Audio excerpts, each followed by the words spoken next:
Welcome students. आज जो lecture है वो एल्गी में ऊडोगोनियम का स्ट्रक्चर और रिप्रोडक्शन है। ऊडोगोनियम एक ग्रीन एल्गा है जो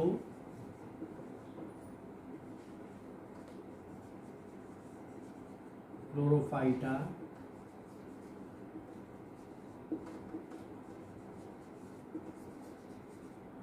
क्लोरोफाइसील, ऊडोगोनियंस,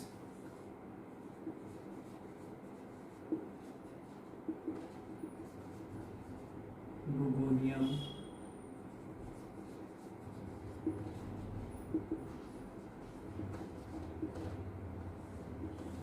ये इसका सिस्टमेटिक पोजीशन है। क्लोरोफाइटा है इसलिए इसमें क्लोरोफिल ए प्लस बी होगा प्लस बीटा कैरोटीन होंगे, नॉर्मल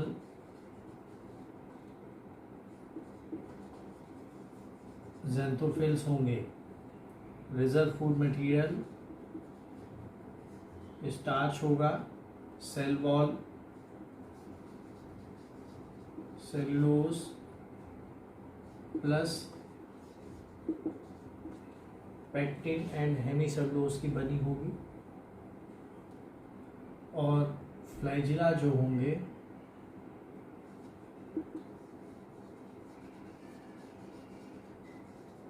बाइफ्लैजिलेट और इक्वल टाइप के होंगे, दोनों विप्लैश होंगे। ठीक है, तो ये सारे के सारे कैरेक्टर क्लोरोफाइटा के भी हैं। चूंकि एक ही क्लास क्लोरोफाइसी है इसलिए इसके भी वही कैरेक्टर हैं। ऊडोगोनियल्स का कैरेक्टर क्या होगा कि ब्रांच और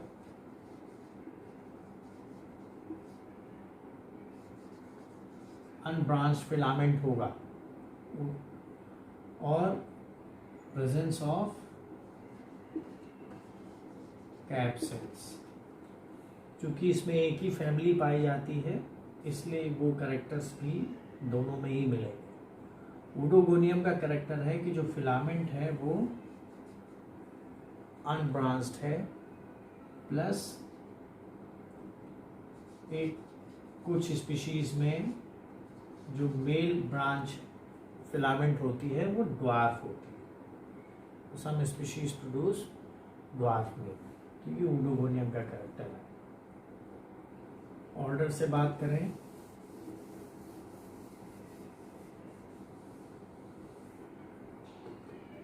तो ऑर्डर की बात करें तो फिलामेंट्स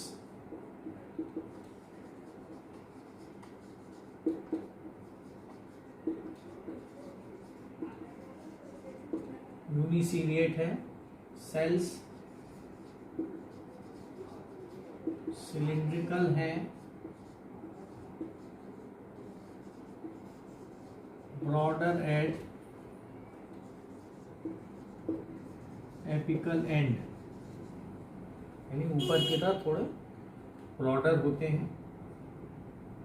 सेल्स में कुछ सेल्स में कैप प्रेजेंट होती है इसलिए प्रेजेंस ऑफ कैप सेल्स हो गई। जो मोटाइल सेल है उसमें एपेक्स पर क्राउन ऑफ फ्लैजिला प्रेजेंट होता है। जितने भी मोटाइल सेल्स हो, चाहे जूस्पोर हो, चाहे एंड्रोस्पोर हो, चाहे एंथ्रोजॉइड्स हो। और रिप्रोडक्शन जो है वो गैमस होता है। तो ये ऊडोगोनियल्स है, इसमें 3 जेनरा पाए जाते हैं। ऊडोगोनियम, ऊडोक्लेडियम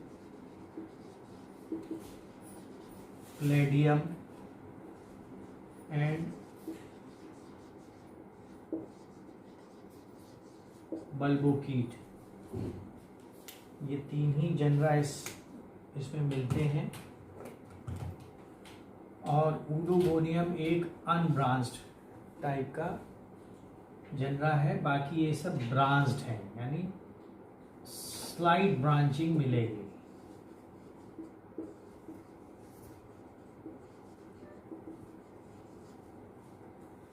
तो अब हम डिस्क्राइब करेंगे ऊडोगोनियम।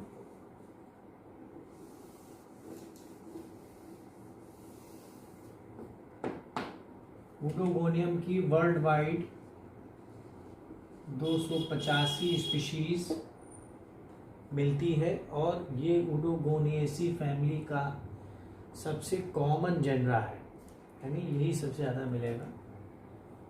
और 285 स्पीशीज में most of the species are also found in India. तो ये कैसा है, एक फ्रेश वाटर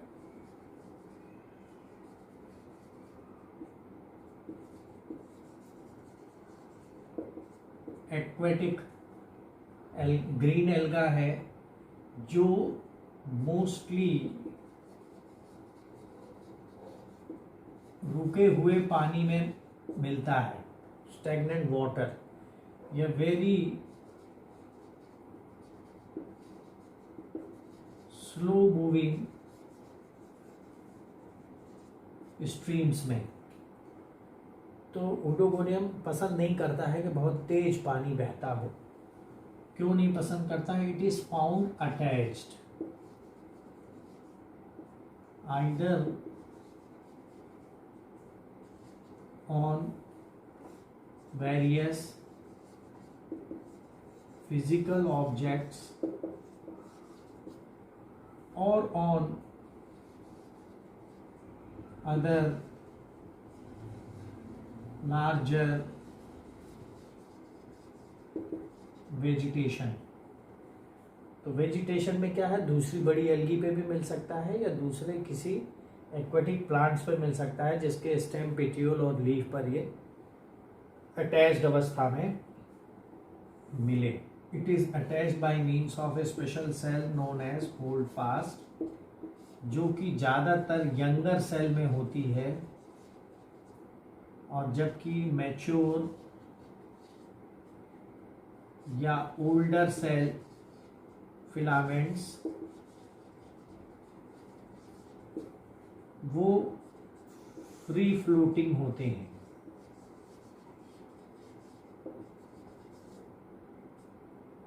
यंगर फिलामेंट्स में है या फिर ओल्डर फिलामेंट्स जो है ज़्यादातर वो फ्री फ्लोटिंग होते हैं।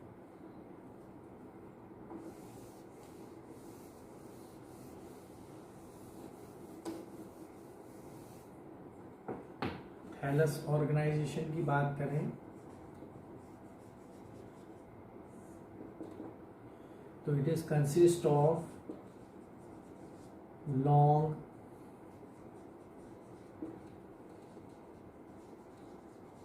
unbranched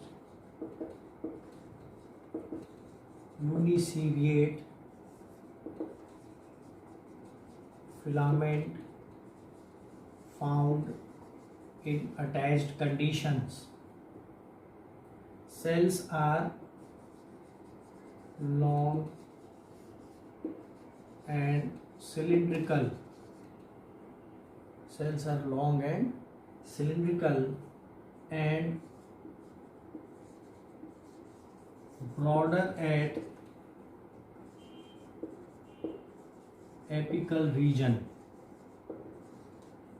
Some cells, some species में थोड़ा ब्रॉडर होता है और कुछ स्पीशीज में नहीं भी होता है। तो ये अभी हमने बताया कि क्या है, ये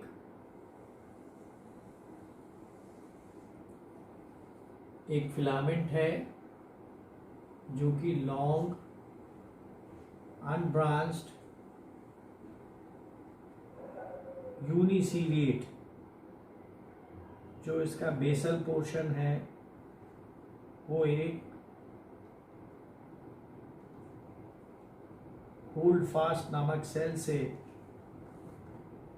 चिपका रहता है। ये होल्ड फास्ट यूलोथ्रिक्स के होल्ड फास्ट से ज़्यादा एडवांस्ड है, उसमें बहुत सिंपल टाइप का है, इसमें नहीं है। सेल्स हैं वो ज़्यादातर लॉन्ग सिलिंड्रिकल हैं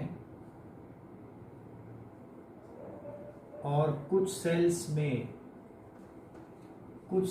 में एक कैप पाई जाती है, उन्हें हम कैप सेल्स बोलते हैं। इस प्रकार से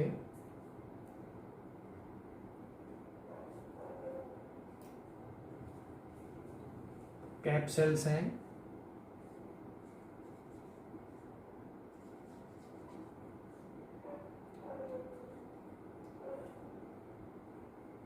ये होल्ड फास्ट है। तो फिलामेंट बहुत लंबे लंबे होते हैं, जब ये ओल्डर हो जाते हैं तो यहाँ से टूट जाते हैं और फिर तैरते हैं। इनमें जो क्लोरोप्लास्ट पाया जाता है वो रेटिकुलेट होता है।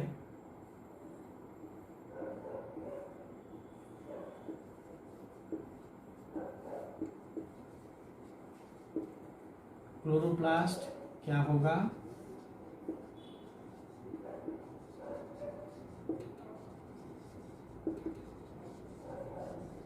रेटिकुलेट सेल्स कैसे होंगे? यूनिन्यूक्लिएट। पायरिनॉइड्स की संख्या मैनी। तो this is a kind of green algae which is filamentous and which is mostly epiphytic.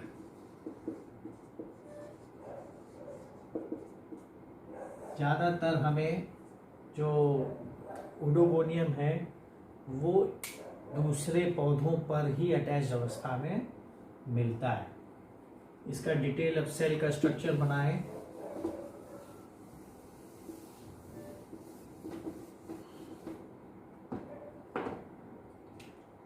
तो सेल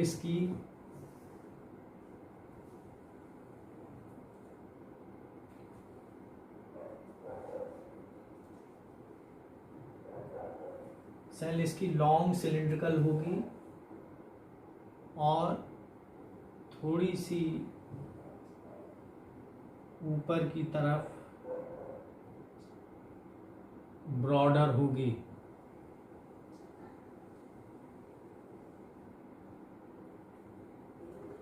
ऊपर की तरफ थोड़ी सी चौड़ी होगी।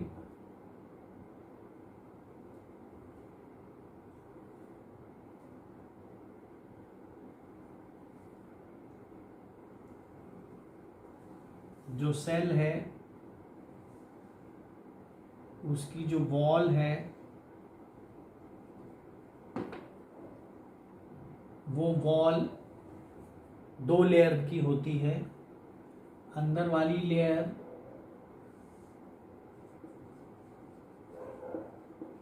सेल्यूलोज की होती है।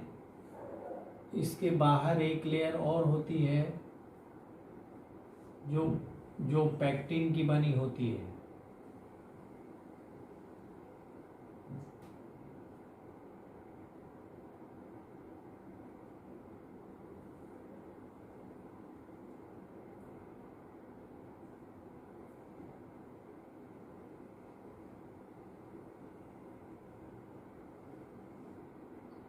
जो बाहर वाला है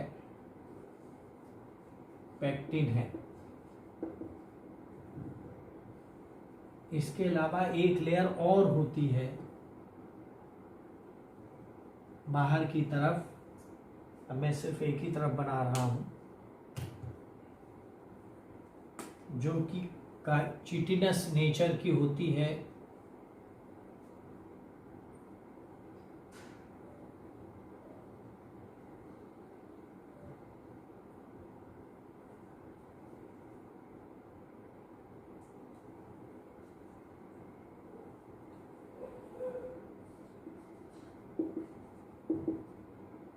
चिटिन की बनी होती है, काइटिन। तो वो क्या करती है कि वो बाहर के पानी को इस पैक्टिन को घोलने से, पूरी खत्म करने से रोकती है। पैक्टिन क्या होता है कि पानी में बहुत ज़्यादा सॉल्युबल है, इसकी वजह से जो फिलामेंट है, अगर हाथ में आप उसे लें तो वो रफ नहीं लगेगा बल्कि सॉफ्ट लगेगा पैक्टिन की वजह से। फिर अंदर की तरफ एक जो साइटोप्लाज्म है वो एक प्लाज्मा मेम्ब्रेन द्वारा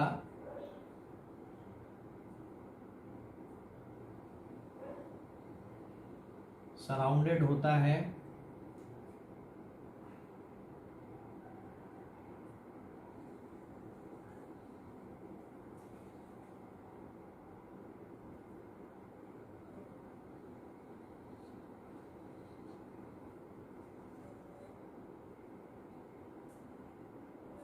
प्लाज्मा मेम्ब्रेन द्वारा सराउंडेड होता है। इसके अंदर एक बड़ी सी वैक्यूल होती है, यानी जो साइटोप्लाज्म है वो इस वैक्यूल के चारों तरफ होता है, बीच में वैक्यूल होती है।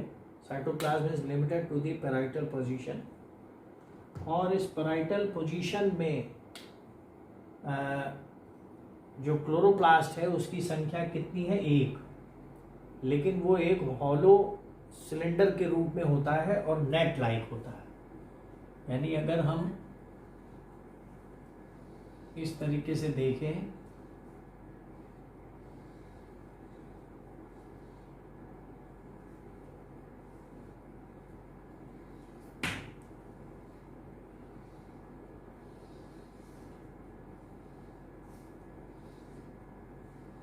तो एक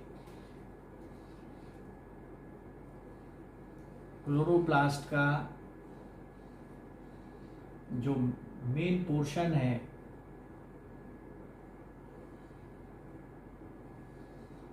वो इस प्रकार से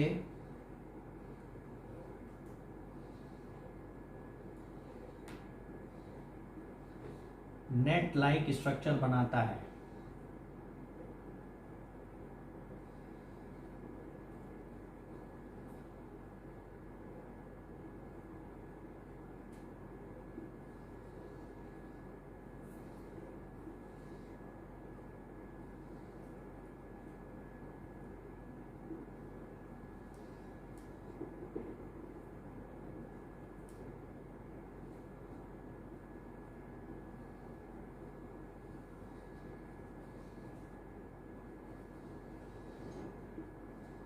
तो जब हम इसे माइक्रोस्कोप में देखते हैं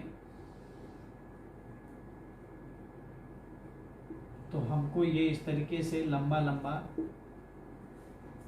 नेट के तरीके से दिखाई देता है, और इसके अंदर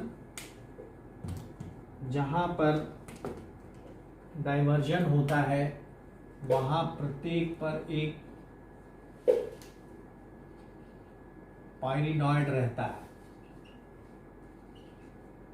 तो इस प्रकार इसमें पायरिनॉइड की संख्या बहुत ज़्यादा होती है।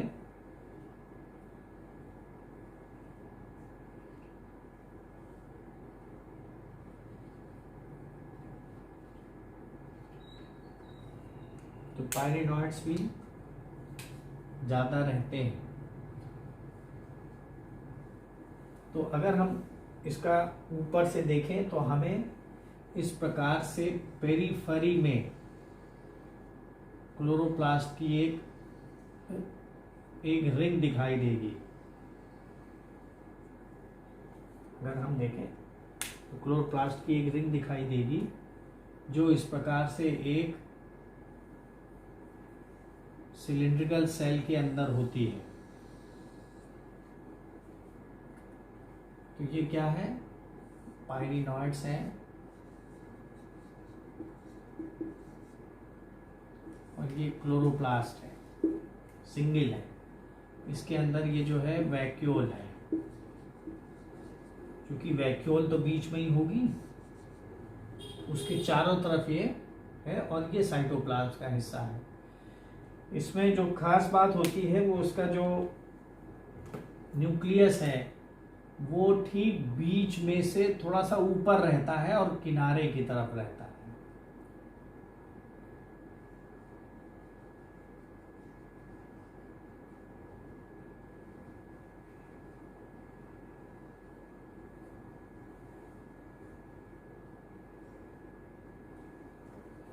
तो ये क्या है, न्यूक्लियस है जो बीच से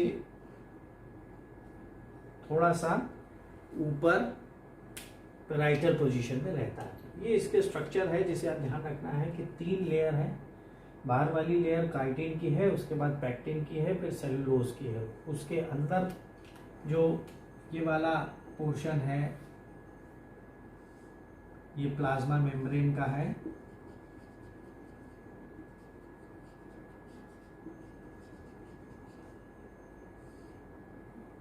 प्लाज्मा मेम्ब्रेन और बाकी और बहुत सारे जितने भी यूजुअल सेल ऑर्गेनेल्स होते हैं उसमें जो है उसमें सारे के सारे यूकैरियोटिक सेल ऑर्गेनेल होते हैं। तो हम ये ध्यान दे रहे हैं कि जब हम इसे सामने से देखते हैं तो ये ऊपर थोड़ी सी चौड़ी है, यही इसकी पहचान है।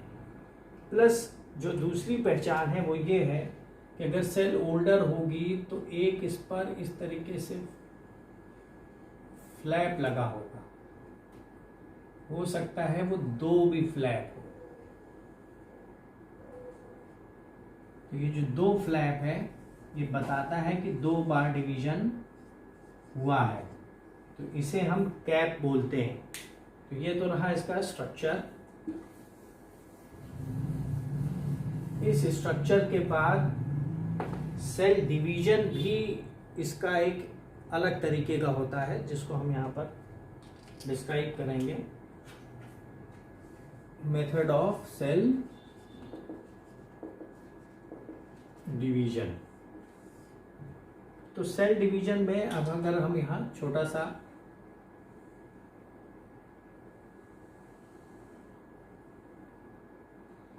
एक सेल बनाए,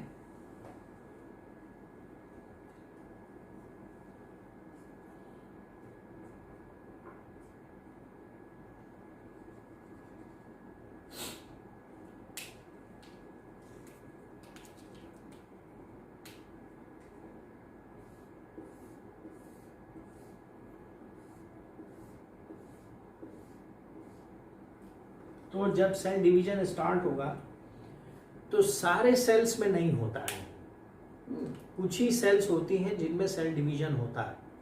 ऐसा नहीं कि जितने भी वेजिटेटिव सेल है पूरे फिलामेंट में सभी डिवाइड करती हूँ, कुछ ही डिवाइड करती हैं, इसलिए उन्हीं सेल्स को हम मानते हैं कि डिवाइड हुआ है क्योंकि उन सेल्स में कैप प्रेजेंट होती है। जिन सेल में कैप नहीं प्रेजेंट हुई है इसका मतलब वो सेल डिवाइड नहीं हुए हैं।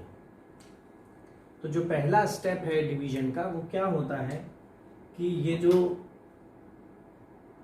पैराइटल पोजीशन है न्यूक्लियस की ये बीच में आ जाती है और ये मिडिल में आ जाता है, और मिडिल में आने के बाद जो ऊपर का 1/3 हिस्सा है यानी 1/3 हिस्सा है उसमें दोनों तरफ सेल वॉल मटेरियल इकट्ठा होने लगता है। दोनों तरफ मत कहिए, आपको इधर से दिख रहा है। अगर हम एक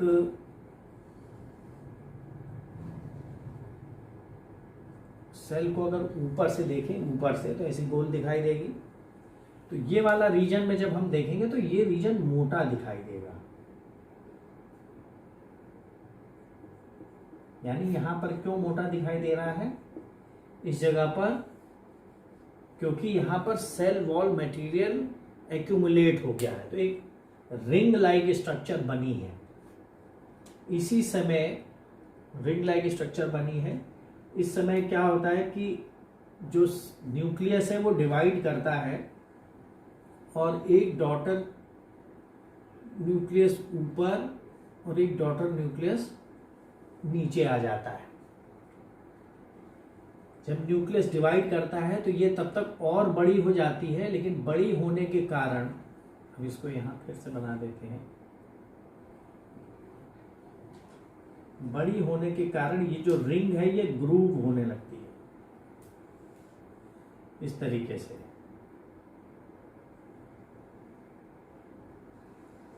क्योंकि ज्यादा हो रहा है तो ये ग्रूव्ड हो रहा है, यानी अब ये और अंदर की तरफ आ गया है।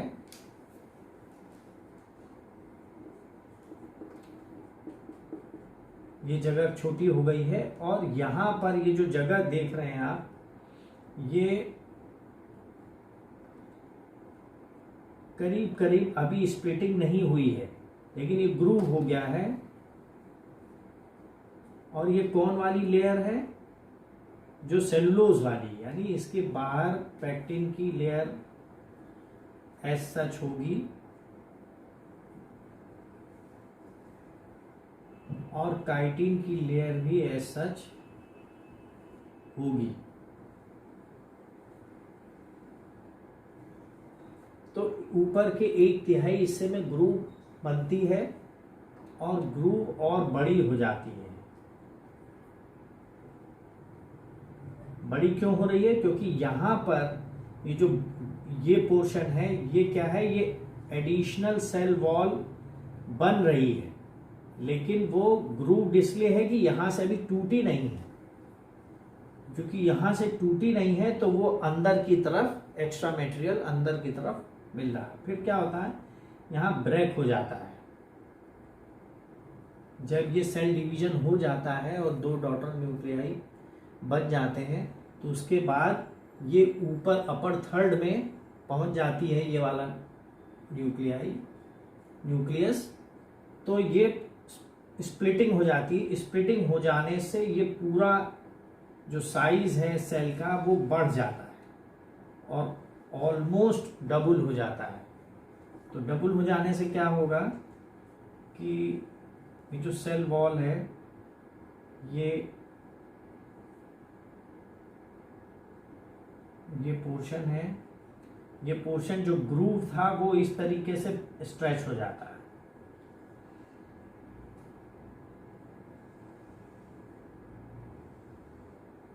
इस तरीके से स्ट्रेच हो जाता है और ये जो पोर्शन है ये वाला वॉल का, ये सब न्यू वॉल मटेरियल है।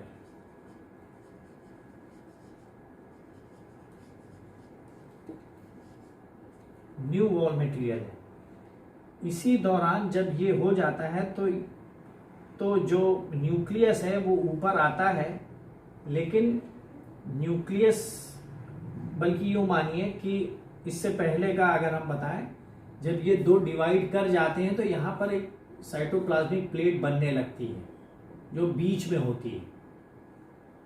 जब ये स्प्लिटिंग हो जाती है तो वो साइटोप्लाज्मिक प्लेट जस्ट यहाँ बन जाती है जहां से एडिशन हुआ था नए सेल वॉल का। तो इस प्रकार जब ये साइटोप्लाज्मिक प्लेट यहाँ बन जाती, सेल प्लेट, तो ये एक सेप्टा बना लेती। अब ये न्यूक्लियस इसमें है, दूसरा न्यूक्लियस नीचे वाले में है। यहां पर सारा ये नया वॉल है, लेकिन ये वाला जो पोर्शन है ये ओल्डर वॉल का पोर्शन है, ओल्ड। ये इसके ऊपर एक फ्लैप के रूप में बचा रह जाता है। तो जब ये फिर से स्ट्रेच होगी, तो जब ये पूरा स्ट्रेच हो जाएगी और अपना आकार ले लेगी, तो उसके ऊपर ये कैप बनी हुई दिखाई देगी। तो इसलिए यही वाली सेल नई सेल बनी है, बाकी ये पुराने वाले सेल वॉल मटेरियल से बनी है। तो कभी भी 2 लगातार कैप नहीं हो सकती। आप चाहें कि 2 सेल ऐसी बना दें जिसमें दोनों में कैप हो, ऐसा नहीं होगा, क्योंकि एक जो डॉटर सेल है वो बगैर कैप के होगी और जो डॉटर सेल है वो कैप के होगी। तो इस प्रकार इसमें जो डिवीजन है वो एक रिंग लाइक स्ट्रक्चर से बनता है जो ग्रूव्ड होती है, become C shape and U shape. और उसके बाद जब उसमें प्रेशर पड़ता है तो बाहर की सेल वॉल जो लेयर्स हैं वो स्प्लिट हो जाती है और अंदर ऑस्मोटिक प्रेशर की वजह से सेल इलोंगेट होकर के अपना पूरा आकार ले लेती है और इस प्रकार से बन जाती। मान लीजिए इसमें अगर फिर से इसी में डिवीजन होगा तो पुरानी वाली फ्लैप है, जब एक बार डिवीजन और होगा तो एक नई फ्लैप और बन जाएगी, एक जब बार डिवीजन और होगा तो एक नई फ्लैप और बन जाएगी। तो मल्टीपल फ्लैप मिलती है, लेकिन बहुत ज़्यादा नहीं मिलती। ऐसा नहीं कि आप 5-6 फ्लैप बना दें तो कैप नहीं होती है, 3 से ज़्यादा अमूमन नहीं होती है कैप। तो ये इसका तरीका है सेल डिवीजन का, जिसमें कि cell division by splitting of new wall material and extension by the elongation of new daughter cell. अब इसके बाद आते हैं रिप्रोडक्शन पर।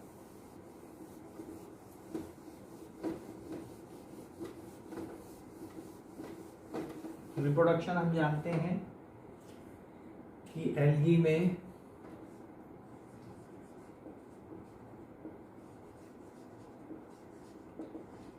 दो प्रकार से होता है। पहला है एसेक्सुअल, दूसरा है सेक्सुअल। एसेक्सुअल में भी पहला वाला वेजिटेटिव रिप्रोडक्शन एक फॉर्म होता है, दूसरा फॉर्म है बाय मीन्स ऑफ स्पोर्स। यहाँ पर स्पोर्स मोटाइल भी होते हैं और नॉन मोटाइल भी होते हैं। मोटाइल को हम ज़ूस्पोर्स बोलते हैं, नॉन मोटाइल को यहाँ पर ओडोगोनियम में एकाइनीट बोला जाता है। तो वेजिटेटिव रिप्रोडक्शन किस तरीके से होता है? सिर्फ फ्रैगमेंटेशन द्वारा। तो फ्रैगमेंटेशन का मतलब है कि एक बड़ा सा फिलामेंट है और वो टूट जाए छोटे छोटे हिस्सों में, तो प्रत्येक हिस्सा बढ़ करके फिर से एक नया फिलामेंट बना लेता है। ये एक नॉर्मल तरीका है वेजिटेटिव रिप्रोडक्शन का पूरी एल्गी। तो इसलिए हम सबसे पहले फ्रैगमेंटेशन लिखते हैं। स्पोर्स में हम लिखते हैं बाय मीन्स ऑफ ज़ूस्पोर्स। तो ज़ूस्पोर्स, ज़ू माने होता है मोटा, एनिमल लाइक, यानी जो चल सकता हो। स्पोर माने स्पोर, तो जो स्पोर है वो चल सकता हो, इसलिए ज़ूस्पोर। चूंकि ये क्लोरोफाइसी का मेंबर है तो यहाँ पर कायदे से बाईफ्लैजिलेट इक्वल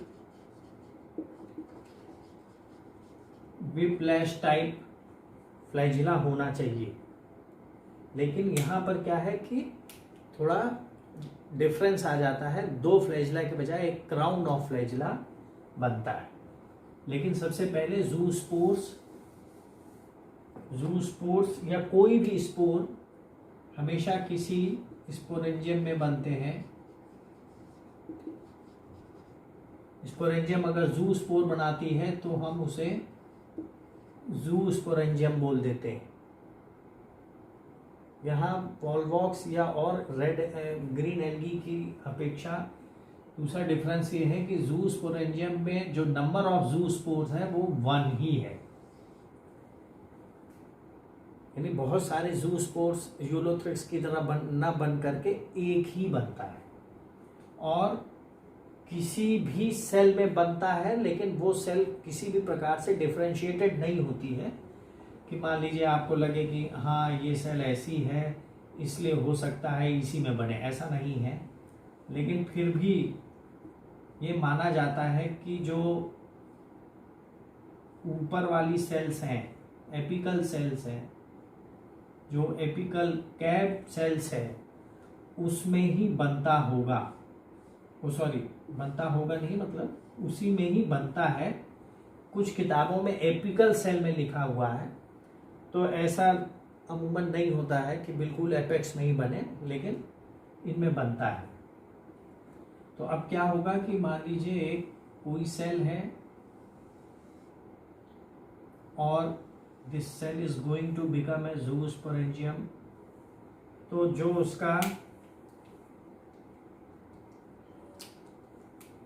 उसका प्रोटोप्लास्ट है, वो जो चारों तरफ लगा हुआ है, वो बाउंड्री वॉल से अब थोड़ा थोड़ा अंदर की तरफ आके श्रिंक हो जाता है।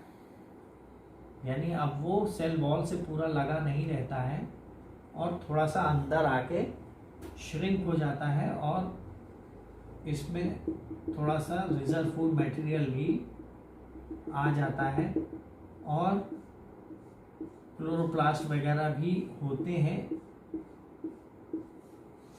इसमें। अब इसने अपने को रिट्रैक्ट कर लिया है। रिट्रैक्ट करने के बाद ये थोड़ा सा टॉप शेप या पियर शेप बन जाता है। इसको मैं बाहर बना रहा हूँ। और पियर शेप बनने के बाद जो क्लोरोप्लास्ट सारे प्रोटोप्लास्ट में फैला हुआ था वो ऊपर से रिसीड कर जाता है एपिकल एंड से। तो यहाँ तो क्लोरोप्लास्ट है हमारे पास,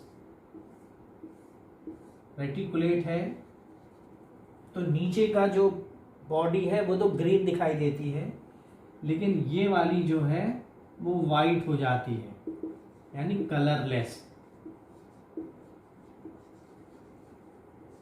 कलरलेस एपिकल एंड होता है। तो जो एपिकल एंड कलरलेस है, इसको अगर हम इलाज करें तो उसमें जहाँ बेस है कलरलेस पोर्शन का, वहाँ पर लाइन से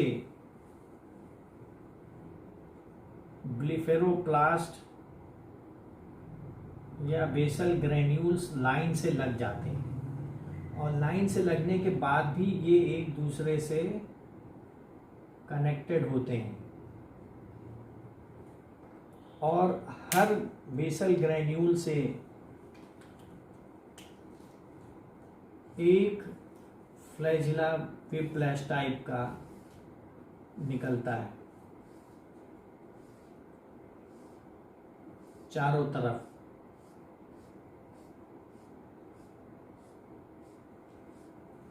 चारों तरफ निकलता है। तो क्या होगा, जब फ्लैजिला निकल जाता है तो इस प्रकार इसमें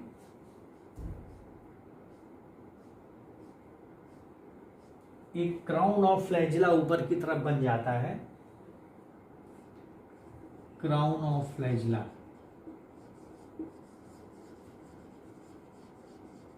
जिसको हम क्या बोलते हैं, इस प्रकार के अरेंजमेंट को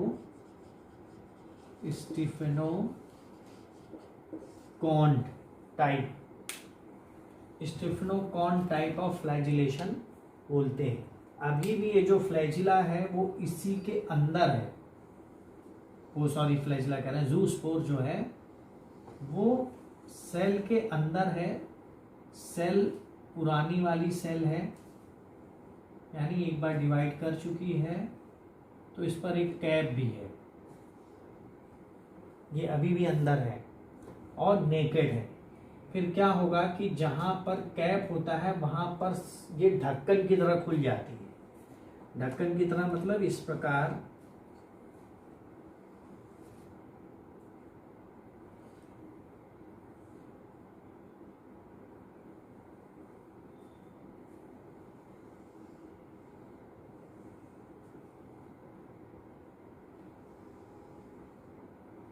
इस प्रकार ये ओपन हो जाती है और इसमें से ये जो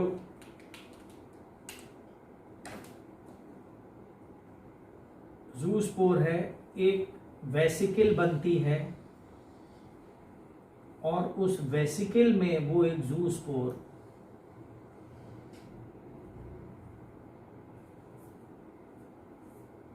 बाहर इससे एस्केप कर जाता है, जिस पर इस तरीके से क्राउन ऑफ फ्लैजिला लगा रहता है।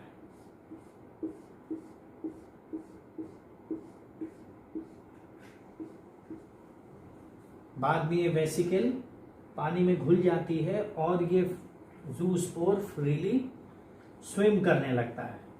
स्विम करते करते कुछ समय तक स्विम करने के बाद ये किसी सबस्ट्रेटम पर यानी सॉलिड ऑब्जेक्ट पर, कोई भी हो सकता है, वो कोई वेजिटेशन हो सकती है या कोई रॉकी पोर्शन हो सकता है, उस पर ये एपिकल एंड से नीचे की तरफ, यानी इसका एंड जो एपिकल एंड है वो नीचे की तरफ होगा, इस प्रकार से लग जाता है,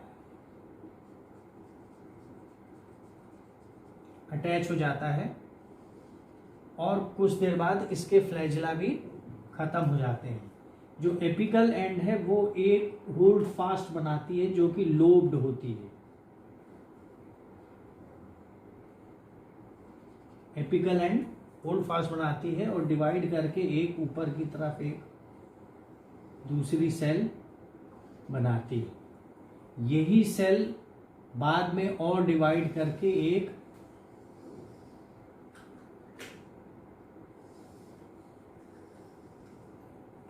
फिलामेंट बना लेती है। तो ये जर्मिनेशन में ध्यान रखिए कि जो भी ज़ूस्पोर है वो अपने एपिकल एंड को नीचे करके ही अटैच होता है, कभी भी बेसल एंड से अटैच नहीं होता है। तो ये इसका एक ज़ूस्पोर से रिप्रोडक्शन है। दूसरा जो मेथड है वो by means of thick walled spores, जो कि कोई भी सेल अपने अंदर खाना इकट्ठा करके और फूल जाती है। जैसे कोई भी सेल है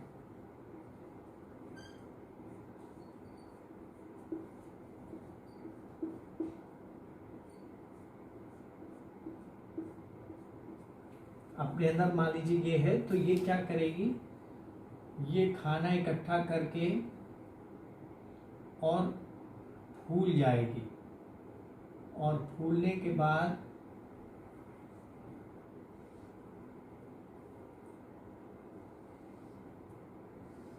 एक गोल स्ट्रक्चर एक्वायर कर लेती है और थिक वॉल लेयर में से अपने को ढक लेती है, कवर कर लेती है। इसका रंग थोड़ा सा रेडिश हो जाता है due to the excess of carotene, और इसमें बहुत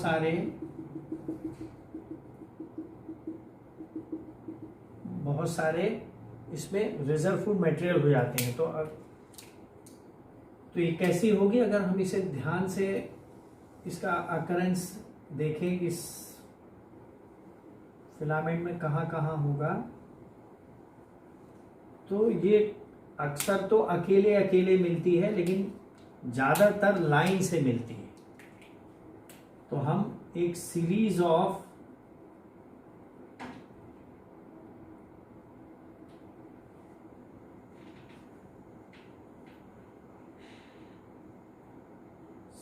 ऑफ एकाइनिड देख सकते हैं किसी भी उसमें।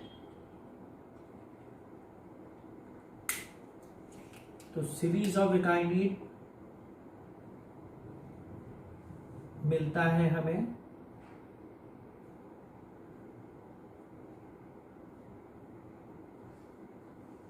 थिक वॉल्ड होता है, नॉन मोटाइल होता है। अनफेवरेबल सीजन में ये ऐसे ही पड़े रहते हैं, जब फेवरेबल सीजन आता है तो फिर से ये डिवाइड करके और होल्ड फास्ट बना के एक नया फिलामेंट बना लेते हैं। लेकिन एकाइनिड चूंकि सीरीज में मिलती है और ये देखने में कैसी लगती, देखने में अगर इसे एक मिला है तो वो गोनियम की तरह भी देखने में लगती है। अगर अलग अलग हो, शुरू में इमेच्योर हो, तो पता लगेगा कि वो गोनियम। लेकिन एकाइनिड चूंकि सीरीज में है, वो गोनियम सीरीज में नहीं मिलती है, इसलिए ये ऐसे पहचान में आ जाता है। सो this is all about asexual reproduction.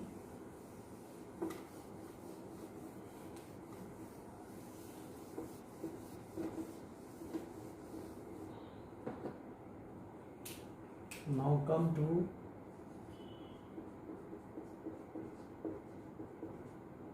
Sexual reproduction. Sexual reproduction मैंने आपको बताया कि एडवांस टाइप का, वो वैमस टाइप का रिप्रोडक्शन होता है, in which male sex organ is known as antheridium and the female sex organ is known as ओवोनियम।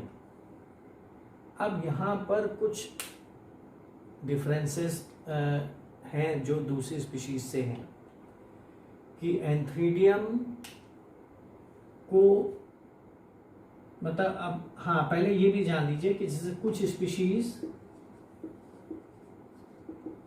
Monoecious होती है। मोनोइशियस का मतलब एंथ्रीडियम ओमोनियम एक ही फिलामेंट पर, और कुछ स्पीशीज डायोशियस होती है। तो जहां डायोशियस स्पीशीज होती है वहां पर एंथ्रीडियम या तो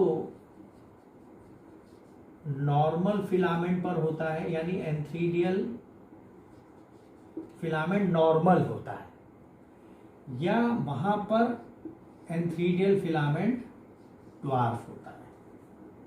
तो आप देखिए मोनोइशियस स्पीशीज तो है ही है कि सिंपल नॉर्मल फिलामेंट पे ये भी होगा ये भी होगा, लेकिन अगर डायोशियस है तो दो कंडीशन होगी, या तो नॉर्मल फिलामेंट होगा या वो बहुत छोटा फिलामेंट होगा। तो नॉर्मल का मतलब बड़ा फिलामेंट होगा, तो एंड्रस मतलब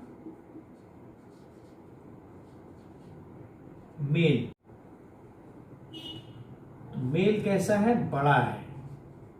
मैक्रेंड्रस, मैक्रो माने बड़ा होता है, तो इसको मिला करके हमने एक नया शब्द बनाया मैक्रेंड्रस।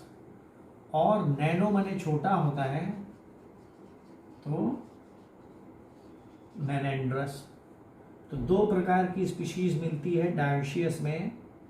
एक स्पीशीज जिसमें मेल फीमेल अलग तो होंगे, लेकिन मेल जो है अपने बड़े नॉर्मल फिलामेंट पर ही के तरीके के फिलामेंट पर ही प्रोड्यूस होगा, तो मैक्रेंड्रस स्पीशीज। और एक जिसपे मेल बहुत ही छोटे फिलामेंट पर होता है उसे हम नैनेंड्रस स्पीशीज बोलते हैं।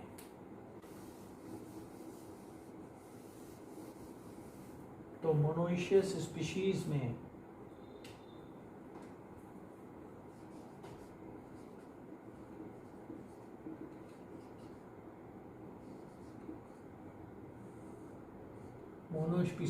मोनोइशियस स्पीशीज क्या होगी? मैक्रेंड्रस ही होगी। और मैक्रेंड्रस में का मतलब है कि बड़ी होगी और उस पर दोनों सेक्स ऑर्गन मिलेंगे। तो इसके एग्जाम्पल जो है वो क्या है?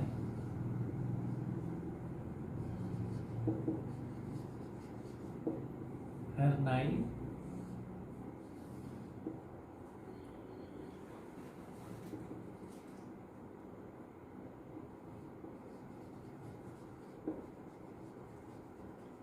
नोडुलोसम एंड ओडोगोनियम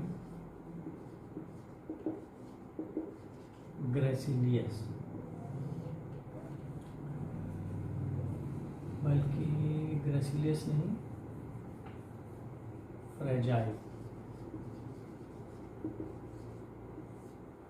तो ये तो मोनोइशियस है। अब जो डिफरेंस है यानी जो वेरिएशन है वो डायोशियस स्पीशीज में है। तो मैक्रेंड्रस स्पीशीज हम लिखेंगे, चूंकि मैक्रेंड्रस मैक्रोएंड्रस लिख रहे हैं, तो मैक्रेंड्रस में dioecious,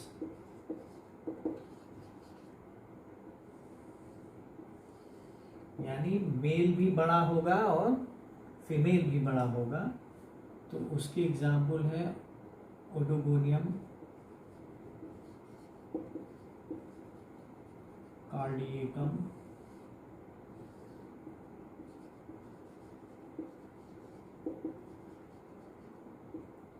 Oedogonium aquaticum and oedogonium gracilius. ये तीन एग्जाम्पल हमने दिए हैं जिनपे कि मेल फिलामेंट और male organ bearing filament will be of normal size. अब मैक्रेंड्रस के बाद फिर क्या आता है? नैनेंड्रस। तो नैनेंड्रस में मेल क्या होगा? फिलामेंट एक ड्वार्फ होगा, और जो फीमेल फिलामेंट है वो एक नॉर्मल साइज का होगा, नॉर्मल साइज का। इसका उदाहरण है कॉनकैटिनेटम।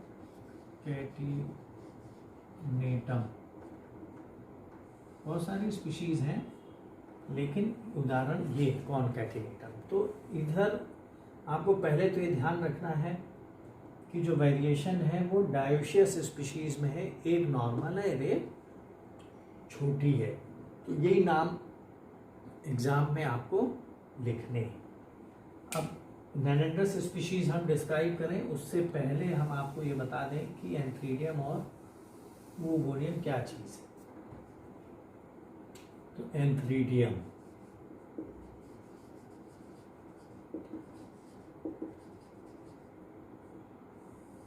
तो एंथ्रीडियम कैसे हैं? एंथ्रीडियम जो सेल है जो which is going to form antherozoid, वो कैसी होगी? फ्लैट होगी, शॉर्ट होगी। Flat short occur in a row. उस रो में एंथ्रीडियम की संख्या वेरी करेगी 2 से लेके 40 तक। And they are formed by the repeated fast division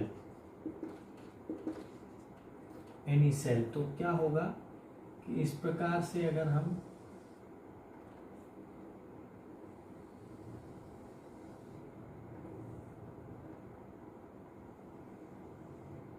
एक थैलस फिलामेंट बनाए तो हमें उसमें जो एंथ्रीडियम दिखाई देगा, एंथ्रीडिया दिखाई देगी, वो इस तरीके से स्टैक्ड अवस्था में शॉर्ट फ्लैट सेल्स एक रो में लगे हुए दिखाई देंगे और उनमें भी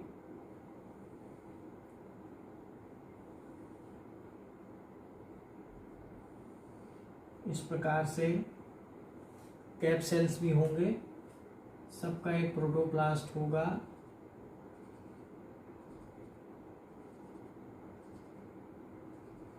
और प्रोटोप्लास्ट या तो वर्टिकली डिवाइड होगा या हॉरिजॉन्टली डिवाइड होगा। तो कितने बनेंगे? 2 एंथ्रोजॉइड बनेंगे। एंथ्रोजॉइड की संख्या क्या होगी?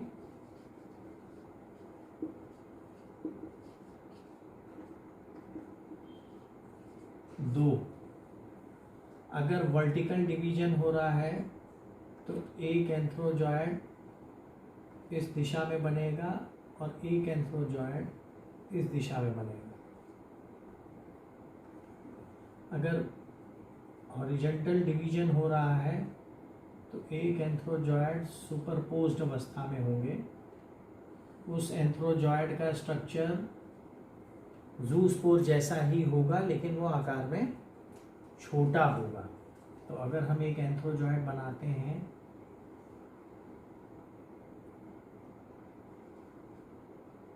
तो वो जूस्पोर जैसा ही होगा लेकिन छोटा है। ऊडोगोनियम क्रैसम ये एक स्पीशीज है जिसमें एंथ्रोजॉइड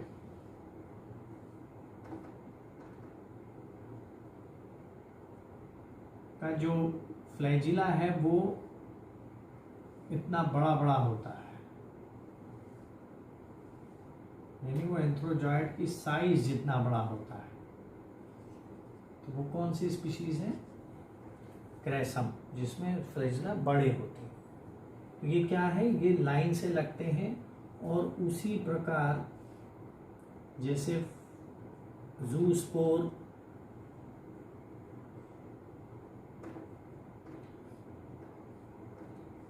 लिबरेट हुआ था उसी प्रकार ये भी जो है एक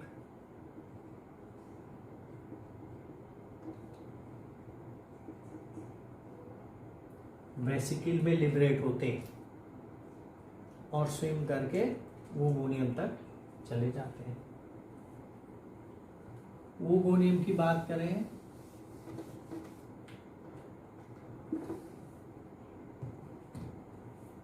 तो ओगोनियम हमेशा नॉर्मल फिलामेंट पर ही डेवलप होगी और एक सेल से एक बनेगी। तो जो नॉर्मली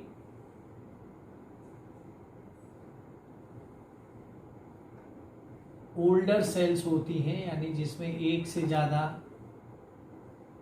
कैप हो,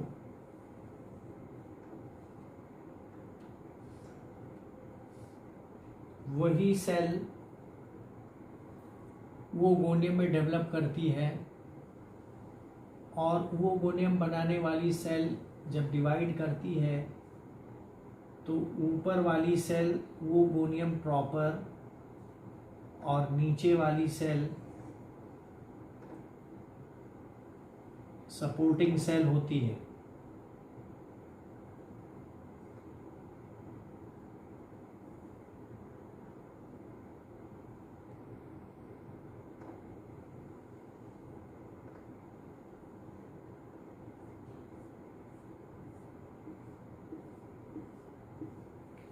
नीचे वाली सेल क्या होगी?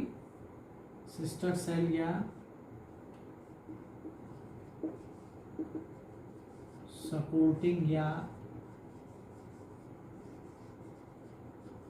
सफल्ट्री सेल होगी। ये जो वो ओगोनियम की प्रॉपर है, ये अपने में खाना वाना ले करके ये ठीक एक डबल लेयर्ड स्ट्रक्चर बना लेती है।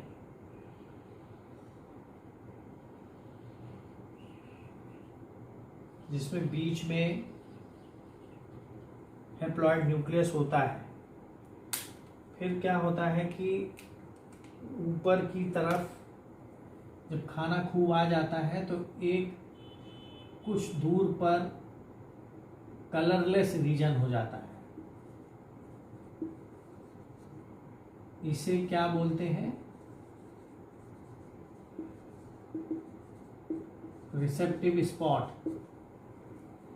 ये वही जगह है जहां से एंथ्रोजॉयड एंटर करेगा। तो इसलिए खूब खाना पीना इसमें आ जाएगा और ये एक नियरली मैच्योर ओगोनियम बन जाती है, जिसमें कि एक रिसेप्टिव स्पॉट भी होता है। तो ये नॉर्मल फिलामेंट पर इसी प्रकार से ओगोनियम मिलती है। और रेयरली ओगोनियम चेन में मिल सकती है कि एक ये वाली भी फिर से ओगोनियम बना ले, अन्यथा चेन में ओगोनियम नहीं मिलती है। अब ये तो हो गए एंथ्रीडियम और ओगोनियम। अब हम आपको नेनेंड्रस स्पीशीज के बारे में, यानी ड्वार्फ मेल के बारे में हम आपको बता रहे हैं, क्योंकि उस पर अक्सर शॉर्ट नोट पूछा जाता है। तो जो ड्वार्फ मेल है वो क्या चीज है? ड्वार्फ मेल को हम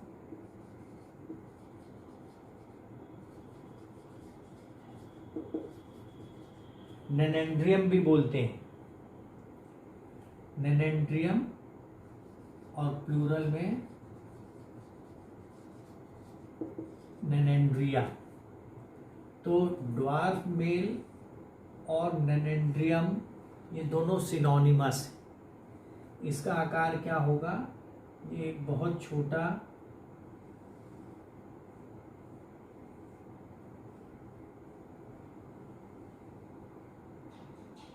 एक फिलामेंट होता है जिसमें एक बेसल होल्ड फास्ट होती है। उस होल्ड फास्ट के ऊपर एक या दो, नॉर्मली दो एंथ्रीडियम मिलती है। ये एक छोटा सा स्ट्रक्चर है, फिलामेंट है, पूरा 3 सेल का बना हुआ, जो ड्वार्फ मेल कहलाता है। अब ड्वार्फ मेल अगर अच्छा, ड्वार्फ मेल किससे बनेगा ये भी है। ये किसके जर्मिनेशन से बनता है? उसे हम बोलते हैं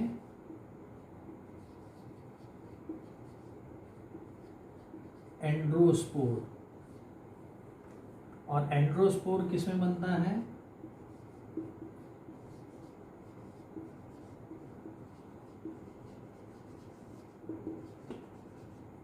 एंड्रोस्पोरेंजियम में। अब एंड्रोस्पोरेंजियम में भी कई सारी, अब इसमें वेरिएशन फिर से है कि मान लीजिए एक फीमेल फिलामेंट है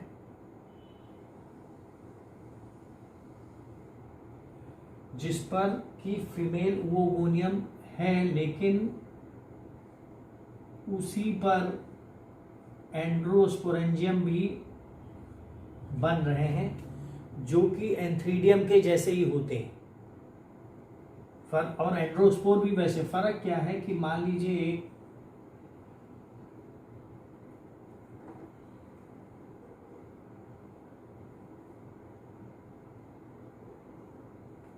कि ये एक एंथ्रोजॉयड है और ये एक जूस्पोर है। तो एंड्रोस्पोर क्या होगा? इनके बीच का होगा।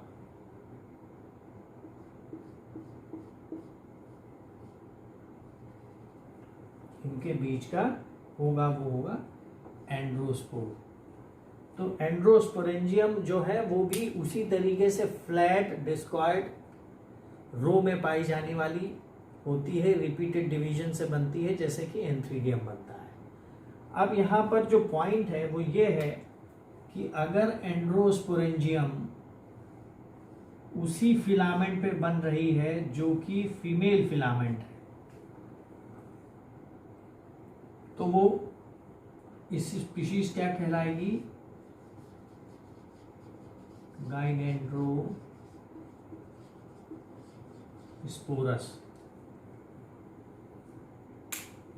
अगर वही है तो गाइनेंड्रोस्पोरस है, जैसे कि ब्रूगोनियम कॉनकैटिनेटम।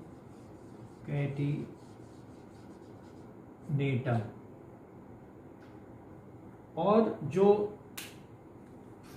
मेल फिलामेंट है वो मान लीजिए यहां पर एक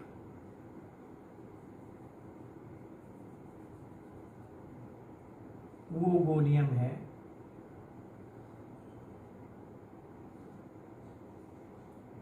तो जो मेल फिलामेंट है वो उसी ओवोगोनियम के ऊपर या उसके नीचे वाली सपोर्टिंग सेल पर डेवलप करता है। तो ये फिलामेंट क्या हो गया? इस पे मेल फिलामेंट भी है, इस पे फीमेल वो स्ट्रक्चर भी है, और इस पे एंड्रोस्पोर्स भी है, मतलब एंड्रोस्पोरेंजियम भी है। तो क्या कहलाएगा ये? गाइनेंड्रोस्पोरस। इस फिलामेंट को हम क्या बोलेंगे जिसपे तीनों चीज, क्या बोलेंगे?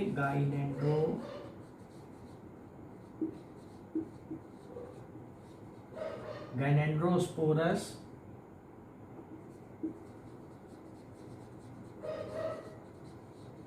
नैनेंड्रस फिलामेंट। बहुत आसान है। गाइनेंड्रोस्पोरस तो हमने स्पीशीज बोल ही दी थी, इसलिए बोल दी थी कि वो स्पीशीज जिसमें कि फीमेल प्लांट पर एंड्रोस्पोरेंजियम हो, जो कि बाद में मेल फिलामेंट को, ड्वार्फ मेल को प्रोड्यूस करते हैं। तो वो स्पीशीज कैसी होगी? ऐसी गाइनी, यानी ऐसी फीमेल स्पीशीज जिस पर एंड्रोस्पोरेंजियम भी, यानी गाइनेंड्रोस्पोरस। और जब ये वाला फिलामेंट क्या कहलाएगा जिसमें मेल भी लगा है? वो ऐसा गाइनेंड्रोस्पोरस फिलामेंट स्पीशीज जिस पर कि नैनेंड्रियम भी लगा है। तो गाइनेंड्रोस्पोरस नैनेंड्रस फिलामेंट। अब दूसरा कंडीशन आती है कि इस प्रकार से एक फिलामेंट है जो बड़ा है, छोटा नहीं है, और उस पर कुछ नहीं हो रहा है, यानी वो सेक्स वाइज ना तो मेल स्ट्रक्चर बना रहा है ना फीमेल बना रहा है, लेकिन क्या बना रहा है, एंड्रो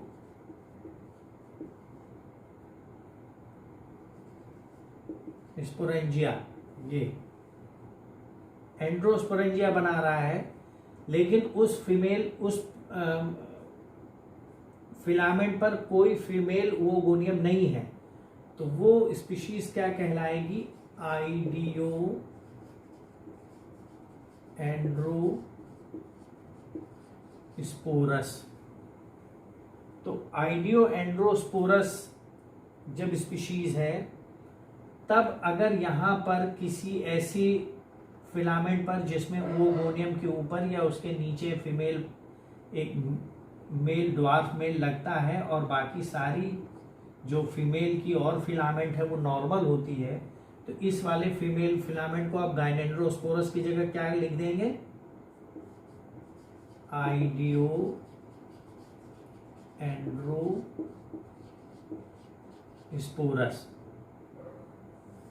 और ये वही रहेगा नेनेंड्रस फिलामेंट। तो इसके जो उदाहरण हैं वो है ओडोगोनियम कन्फर्टम, ओडोगोनियम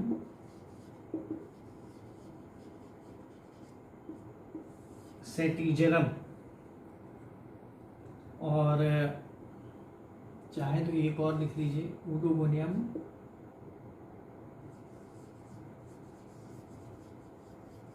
आयंगाराई, जो प्रोफेसर एमओपी आयंगार जो फादर ऑफ एलबीवी हैं उनके नाम पर स्पीशीज ये है।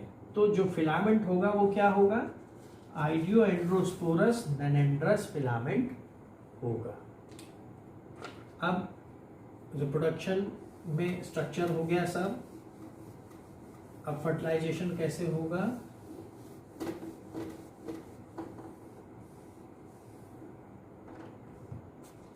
फर्टिलाइजेशन के लिए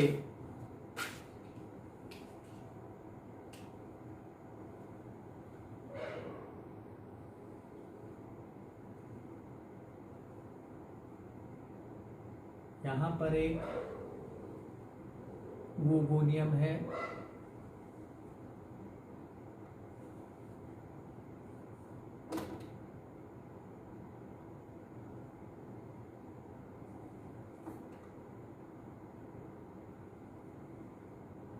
उसके नीचे एक सपोर्टिंग सेल है,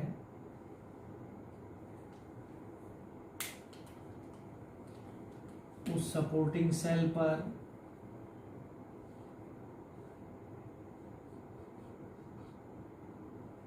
एक ड्वार्फ मेल लगा हुआ है फिलामेंट, जिस पर कभी कभी वो ड्वार्फ मेल इस ओगोनियम के ही ऊपर लग जाते हैं और एक से ज़्यादा लगते हैं। इसके अंदर एक फिलामेंट वो यूनिन्यूक्लियेट स्ट्रक्चर है जो एप्लॉयड है, एक रिसेप्टिव स्पॉट है, और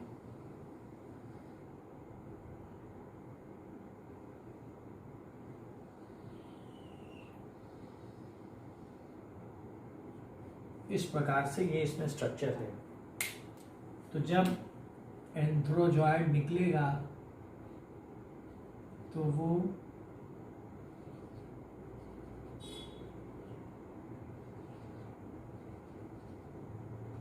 इस प्रकार से घूमता हुआ रिसेप्टिव स्पॉट से होता हुआ यहाँ आकर रुक जाता है, फिर इसकी साइज बड़ी हो जाती है और इसके बराबर न्यूक्लियस हो जाता है, फिर दोनों फ्यूज करके एक जाइगोट बना लेते हैं। अब ये डिप्लॉयड है। जब जाइगोट बना लेते हैं तो इसमें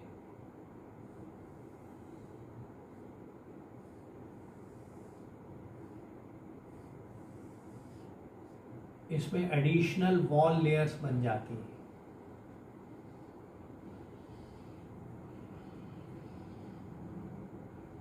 रिसेप्टिव स्पॉट बंद हो जाता है, वॉल लेयर्स बन जाती हैं और इसका रंग ब्राउन से रेडिश ब्राउन या पर्पल हो जाता है।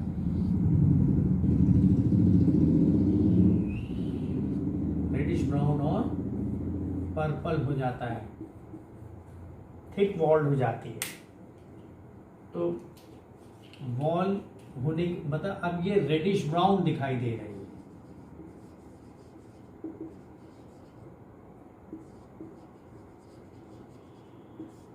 या पर्पल। और अब ये ओगोनियम न रह करके क्या हो गई, oospore। तो इस प्रकार एक जाइगोट बन जाता है जो गिरने के बाद भी, यानी अनफेवरेबल सीजन आ जाए उसके बाद भी ये कुछ देर तक डिवाइड नहीं करता है। अगर फेवरेबल सीजन भी होगा तो कुछ देर तक डिवाइड नहीं करेगा। यहाँ थोड़ी सी स्टेगनेंसी आ जाती है। तो ये ओडोगोनियम में ही कैरेक्टर, यानी जाइगोट का कुछ देर के लिए डॉर्मेंट हो जाना, ये ओडोगोनियम का कैरेक्टर है। तो जब ये डिवाइड करता है, जब फेवरेबल सीजन आ जाए, तो चूंकि ये डिप्लॉयड है, तो ये जब डिवाइड करेगा तो 4 हैप्लॉयड सेल बनाएगा, वो न्यूक्लियस बनाएगा, 4 न्यूक्लियाई बना देगा, जो फिर से एक अपने चारों तरफ इकट्ठा करके स्पोर्स में कन्वर्ट हो जाते हैं। प्रोटोप्लाज्म उनके चारों तरफ इकट्ठा हो जाता है और वो एक स्पोर में कन्वर्ट हो जाते हैं, जो मियोस्पोर कहलाता है।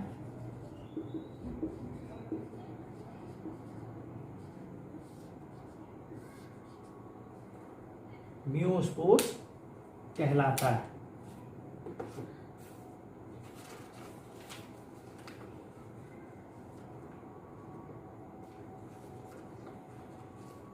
जब ये तो हिस्सा देखिए, जब जर्मेट करेगा तो ये सब खत्म हो जाएगा, ये सब खत्म हो जाता है और एक थिक वॉल्ड स्ट्रक्चर जाइगोट ही बचता है।